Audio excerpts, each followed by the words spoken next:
Welcome back to the next theory of training. What is speed? What do you think speed is? Do you think you're too slow?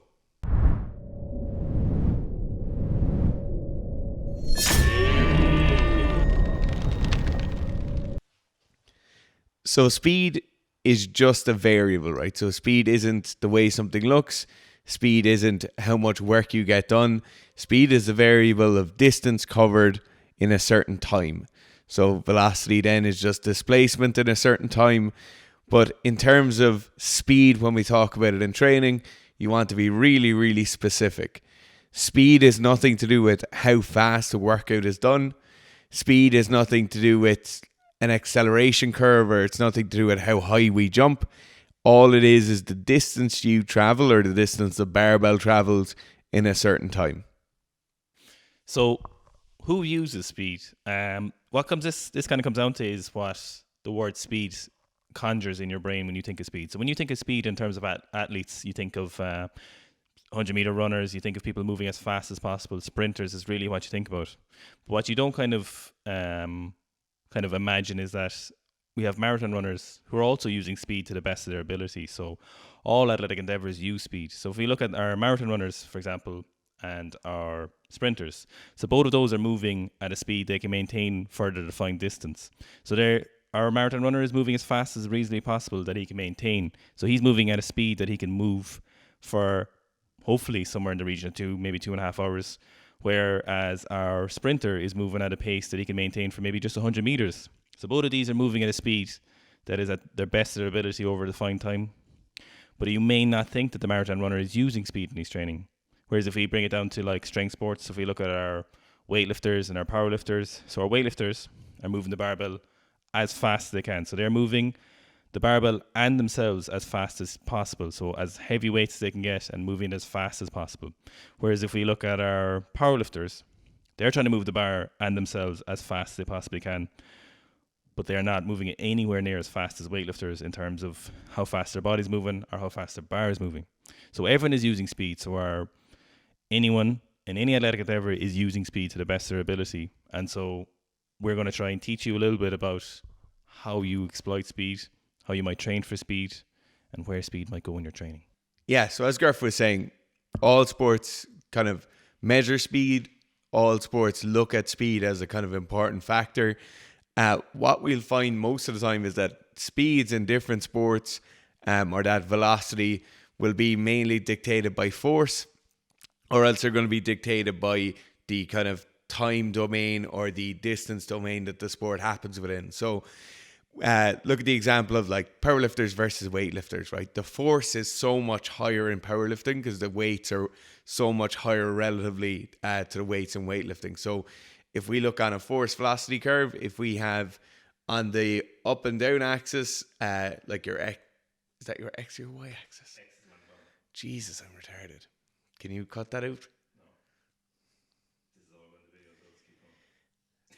On your y-axis, you'll usually have force, right? And on the bottom, you'll have velocity, which will be on the x-axis.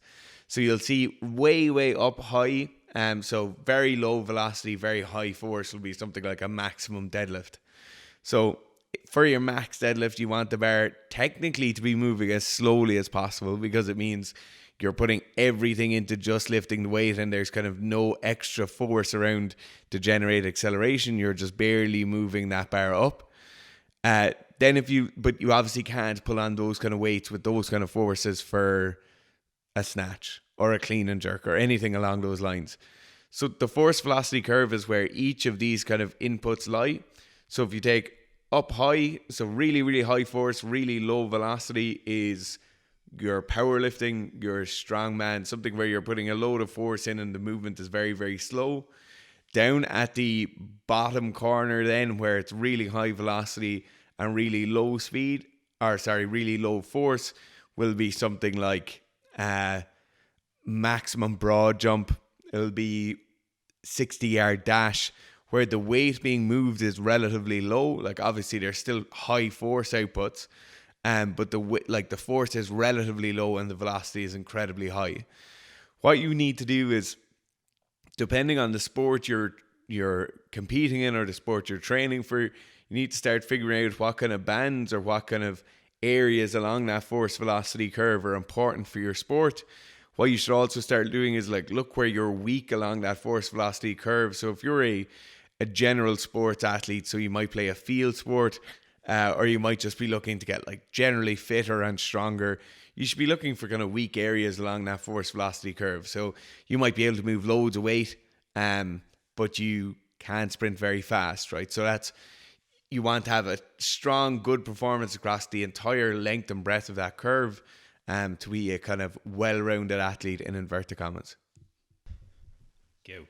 Okay, so what we're going to do now is just give you like kind of 3 tips for what to look for in your training, or like 3 tips around training speed as a kind of specific skill, right? So the first one will be the volume you train for speed always should be low. So if you take the example, like we've used the example of sprinting today, if you were just sprinting and you just wanted to get faster, when you're doing your sprint training, it should be just a couple, 3-4 sets of sprints you're doing. They should be absolute max effort when you're doing them. But the important thing is, if the times ever get slower, you stop doing them straight away. So the volume in those training sessions should be like discrete, really high intensity, but low volume. Yeah, so like let the speed be your performance indicator. So if your speed absolutely. stops, cut it out. So that leads us on then to the second tip in terms of speed training, and that is the specificity of your skill. So you need to have an extremely good command of your skill. So whatever that is, if it's running, for example, or if it's snatching. So you can't, the phrase or the cliche or whatever you want to call it, where you can't run before you can walk, is very, very, very, very relevant to what we're trying to talk about here. So you can't learn to snatch fast, heavy weights if you don't know how to snatch a barbell. So if you're not able to snatch a barbell, there's 0 point in you trying to learn to move a heavy weight as fast as you can if you can't learn the skill perfectly yet. So if you don't have good running technique, there's very little point in you trying to run as fast as you possibly can if you have huge glaring errors. So you need to be able to facilitate the coordination of whatever your movement is as fast as possible. So you want to learn it slowly first. So you want to always learn your skill very slowly, and then gradually increase speed as your command of that skill increases. Yeah. Then the last tip I'd have would be the use, if you're just looking at pure speed, right, the use of facilitative loading is so much, or has been shown to be so much more beneficial than the use of like inhibitory loading. So if I'm trying to run really fast, so if I'm trying to learn how to sprint as fast as possible, I want environmental factors that will allow me to run as fast as possible. I don't want environmental factors that will slow me down. And I think this is like, it's a real misnomer that... So that would be like something like weighted jumps, or like running or jumping against a pulley. Yeah. Or kind of like weighted sprints. Yeah, and it's the big kind of cliche in people's head that they think like sprinting up a hill will make them faster at sprinting. Like sprinting up a hill makes you better at sprinting up a hill. And like there's some things you can gain with like work capacity and stuff, but if you want to get really good at learning how to sprint fast, like moving your body with your feet as fast as possible, you should be getting a small bit of facilitation, or at least just having a completely neutral ground. Like the example of weighted jumps is perfect, that if you want to jump as fast as possible, the best way to do it would be to be wearing some sort of harness, have some sort of pulley system where your feet are literally being forced to move faster than you're able to do that right now.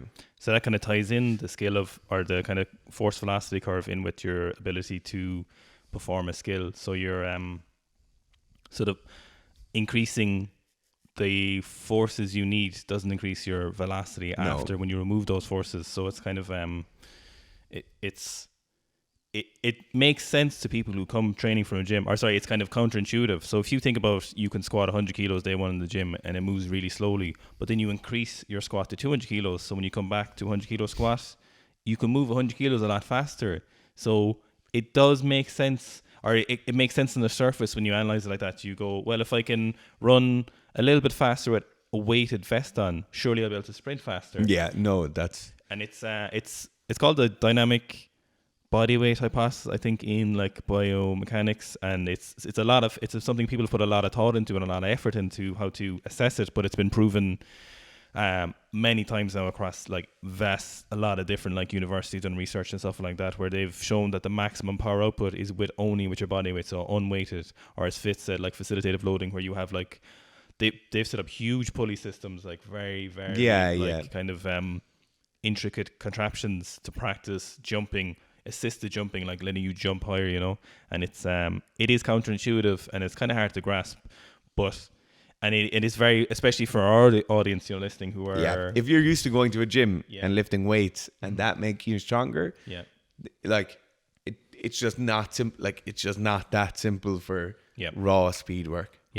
So we're gonna delve into these topics a lot deeper in a series of videos. So we're going to do one on weightlifting, of course, because it's very close to home for us, and we're going to do for our powerlifters because it's very, very relevant for those. And then we're going to do it, of course, for our real athletes, so people who want to run faster. Run faster and jump higher. That'll be that. So they'll be coming out in the next kind of between now and November. So just keep an eye here. Obviously, if you subscribe here, you'll get a notification when they come out. So it's a lot handier for you. If you leave a like. Leave a like or comment below. Or both. Or all three. All three would be all three preferable, please. Yeah. Thanks for watching. Thanks.